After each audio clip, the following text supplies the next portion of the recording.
जैसे विपश्यना ध्यान में मिलावट मत कीजिए।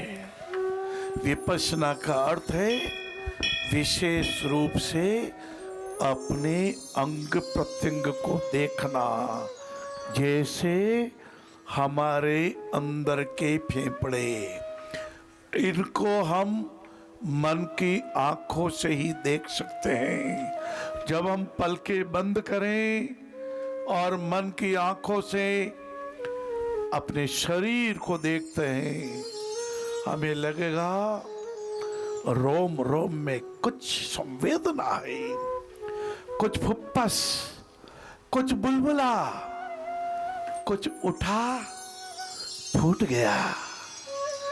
इन्हीं संवेदनाओं से आवेग रूपी विकार ने परिवारों को तोड़ दिया।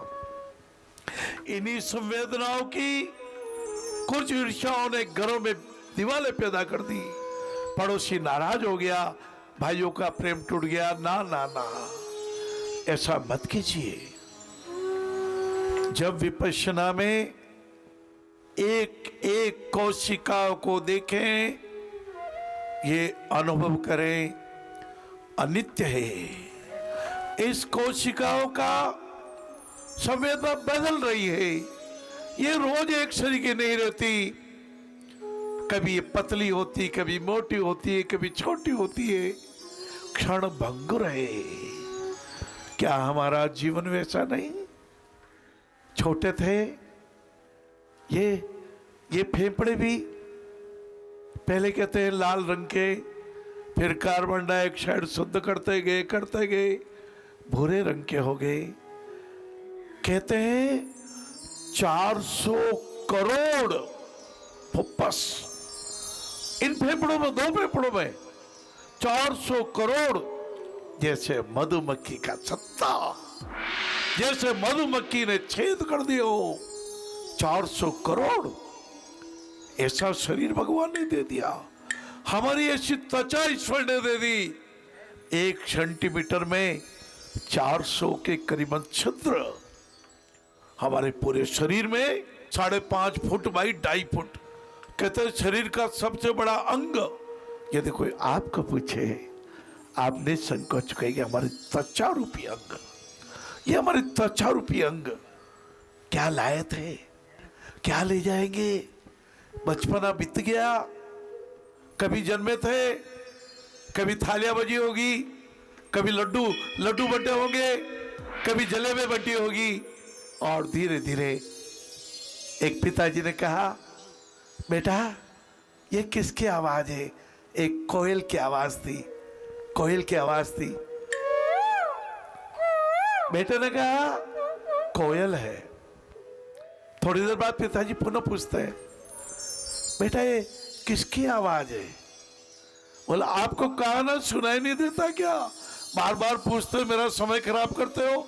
आपको भी कहा ना कोयल की आवाज है। गुस्से से बोला। पिताजी धीरे से बोले, तू छोटा था, तेरे को 20 बार समझाता था।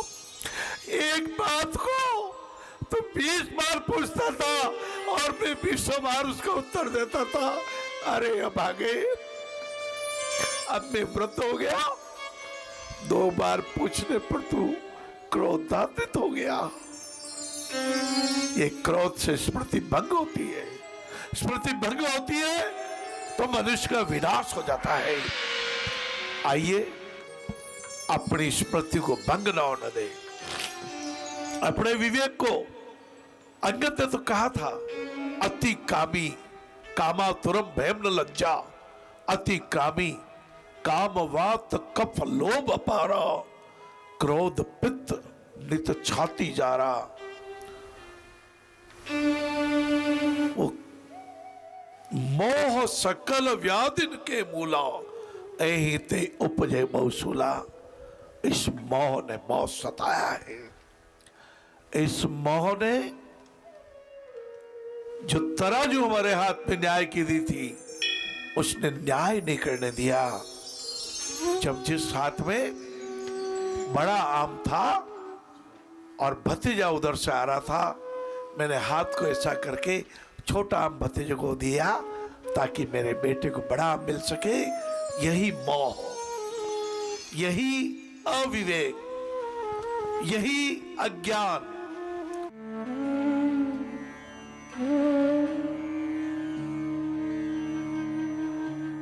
जब हम आदिवासी एरिया में जाते थे तब कोई कहते इसके माँ नहीं है, कोई कहते इसके पिता नहीं है, नीचे धरती पर आकाश है। तभी उसी टाइम मेरे आंसू टपकने लगते और फील होता क्या इनके माँ बाप नहीं है। सबसे अनाथ तो वही हो गया जिसके माँ बाप नहीं है। हम इस उम्र में भी अपने मम्मी पापा को याद करते और चाहते हैं। कभी कभी कितना रोना आता है वो मैं ही जानती हूँ कि माता पिता का प्यार क्या होता है। तो उस दुख से मुझे कभी भी तकलीफ नहीं हुई। मैंने उनको प्यार से निलाया। पहले मैंने कहा इन बच्चों को मैं ले चलूँ। मानव साहब को पूछा, 4-5 बच्चे हम लाए थे। जब सेवाधाम बना भी नहीं था, खड्डा ही था, नीचे के खाली पिलर से खड़े हुए और एक छत डली हुई एक छोटा सा रूम था और सब में कच्चा था। तब उन बच्चों को लाया गया, उनको निलाना धुलाना। 5 बच्चे ही लाई उस टाइम तो मैं। और फिर धीरे धीरे जब भी कैंप में जाते थे तब ये आवाज़ सुनने में आती। तो उन बच्चों को ला के कभी मुझे ये नहीं महसूस हुआ कि मैं इनकी माँ नहीं।